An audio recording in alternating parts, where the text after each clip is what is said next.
Bismillahirrahmanirrahim. 3. Allahın doğru yola yönəltməsi və azdırması.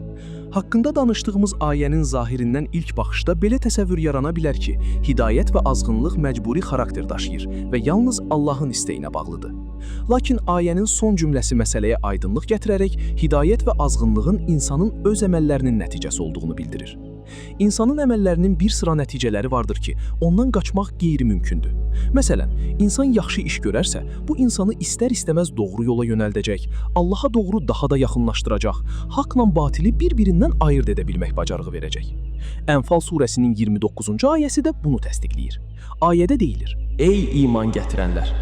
Əgər Allahdan, ona qarşı çıxmaqdan çəkinsəniz, o sizə haqla nahaqı ayırmaq üçün bir vasitə, yəni sayəsində haqla batili bir-birindən ayıra biləcəyiniz bəsirət verər.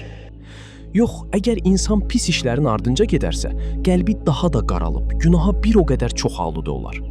Axırda iş o həddə gəlib çatar ki, Allahı da inkar edər. Aşağıdakı ayə dediyimizə ən gözəl sübutdur. Sonra çirkin işlərə bulaşanlar elə bir həddə çatdılar ki, Allahın ayələrini yalan sayıb onları laha qoydular. Rum surəsi 10-cu ayə. Başqa bir ayədə isə belə deyilir: Onlar doğru yoldan sapdıqda, Allah da onların qəlbini saptırdı. Səf surəsi 5-ci ayə. Haqqında danışdığımız ayənin sonundakı "Amma onunla fasiqlərdən başqasını azdırmaz" cümləsi də dediklərimizi təsdiqləyir. Deməli, yaxşı və ya pis yolu seçmək əvvəlcədən insanın öz ixtiyarındadır. Bunu hər bir insanın vicdanı qəbul edir. Buna görə də hərə öz seçdiyi yolun nəticəsi ilə razılaşmalıdır. Beləliklə bu nəticəyə gəlirik ki, Quranda hidayət və azğınlıq deyildikdə bunu məcburiyyət kimi qəbul etməməliyik. Quranın bir çox ayələrinə əsasən hidayət deyildikdə səadət yoluna aparan vasitələri əldə etmək, azğınlıq deyildikdə isə səadət yoluna aparan vasitələri korlamaq başa düşülür. Bunda hər hansı məcburiyyətdən söhbət gedə bilməz. Lazımi şəraitin hazırlanması, bunu müvəffəqiyyət adlandırırıq. Və yaxud həmin şəraitin əldən çıxması, bunu müvəffəqiyyətsizlik adlandırırıq, insanın öz əməllərinin nəticəsidir.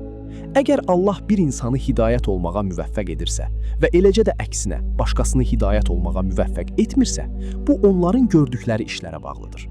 Bunu çox sadə bir misal ilə izah edək. İnsan sıldırım qayanın və ya sürətlə axan çayın kənarından keçərkən nə qədər ona yaxınlaşarsa, sıldırımdan yuvarlanma və ya çaya düşmə ehtimalı bir o qədər artar. Lakin nə qədər oradan uzaq dayanarsa, salamat qalma ehtimalı da bir o qədər çox olar.